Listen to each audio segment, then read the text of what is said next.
नमस्कार friends, ईटक Odisha YouTube channel को आपण मानक स्वागत। आज वीडियो रे आपण माने देखिया पाइबे पीएमएफबीवाई बा प्रधानमंत्री फसल बीमा योजना कौन। यही योजना रे आपण मानक कौन कौन सुविधा मिलिबो, यही योजना को केउ माने आवेदन करि परिबे एवं आवेदन कला बेले कौन कौन डॉक्यूमेंट दरकार पड़िबो, एही बड़ी संक्षेप रे एही वीडियो माध्यम मु आपण मानक कहिबी। ताले बिना समय नष्ट न करी चलंतु वीडियोटी को संपूर्ण देखिबा। एमिति अपडेट पाइबा पई चैनल को सब्सक्राइब करी बेल आइकन उपरे क्लिक करी ऑल नोटिफिकेशन कर दियंतु।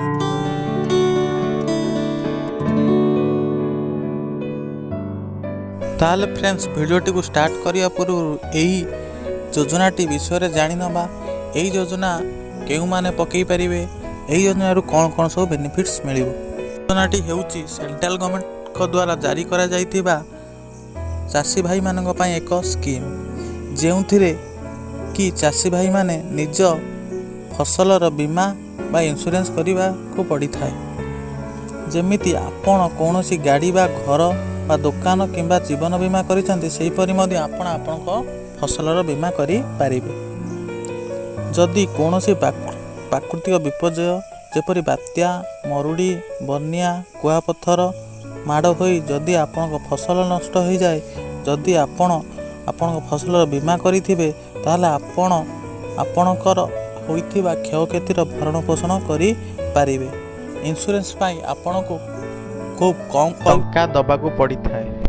तेबे चलंतु जानिबा जे आपनको केते जमी पाई आपनको केते टंका बीमा पाई दबाकू पड़िबो।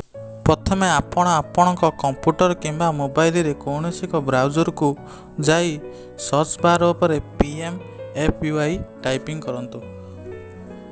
पीएमएफबीवाई टाइपिंग कर सारी सर्च बटन पर क्लिक कर दियंतु।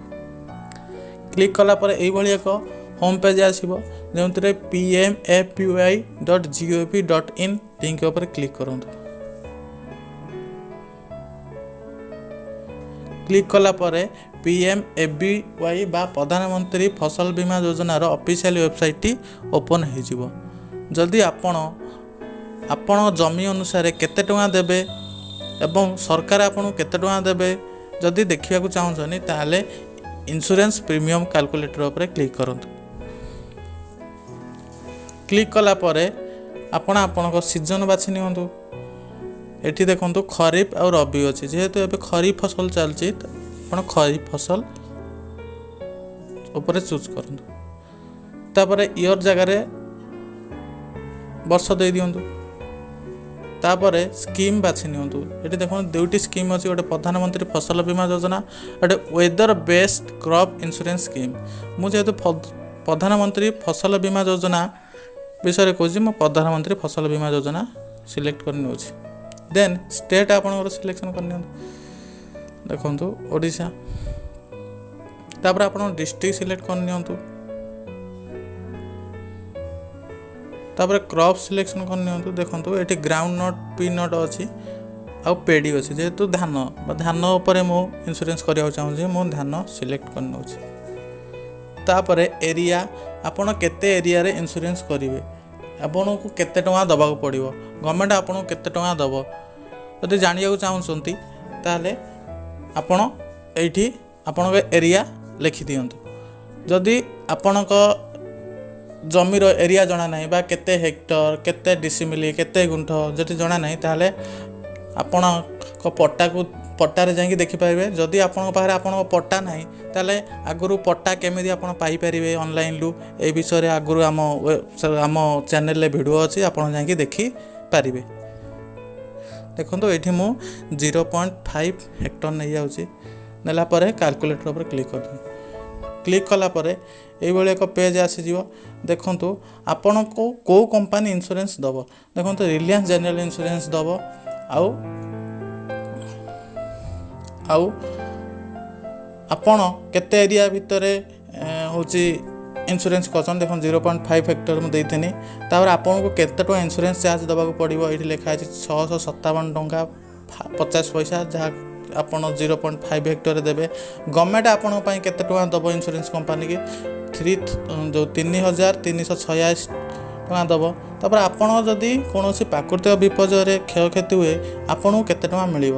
32,875 ଟଙ୍କା ମିଳିବ। ଯଦି ଆପଣ ଏଇ ଲିଙ୍କଟିକୁ ସିଧାସଳଖ ଯିବାକୁ ଚାହୁଁଛନ୍ତି ତାହେଲେ ମୁଁ ଡେସ୍କ୍ରିପସନ୍ରେ ଏଇ ଲିଙ୍କଟି ଦେଇଦେବି, ଆପଣ ସେଠିକି ଯାଇକି ମଧ୍ୟ ଏଇ ଲିଙ୍କଟିକୁ ଯାଇପାରିବେ। ଚାଲନ୍ତୁ फ्रेंड्स केमिति जानिबा केमिति आपण अप्लाई करेंगे। बैक जातु होम पेज को देखो ये फार्मर कर्नर लिखाई फार्मर कर्नर उपर क्लिक करूँ। फार्मर कर्नर उपर क्लिक कलापर आप देखो जदि आगुरी के रजिस्ट्रेशन करते ताने लॉगिन फॉर फार्मर उपर क्लिक करूँ। जदि आप नुआ कर रजिस्ट्रेशन करने चाहूँ कि नुआ कर इंश्योरेंस करने चाहूँ ताने गेस्ट फार्मर उपर क्लिक कर जहाँ जहाँ डाटा मागी दे दिंतु। देखो आप आगू वीडियो करी केमिति आपण आपाई रेजिस्टर करेंगे। आउ मध्य यही सब अप्लाई करने आप सीएस सेंटर को जाइए अप्लाई करेंगे।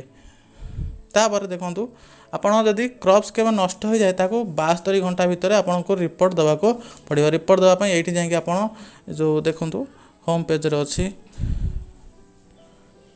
रिपोर्ट क्रॉप्स लॉस उपर क्लिक करी आप रिपोर्ट दे पारिबे। आशा करछि फ्रेंड आपण संपूर्ण सूचना पाई पारथिबे। जदि वीडियोटी भल लगी लाइक शेयर एवं कमेंट करंतु। आउ आपणक सांग मानकु मध्य ए वीडियोटी को शेयर करि दियंतु। धन्यवाद।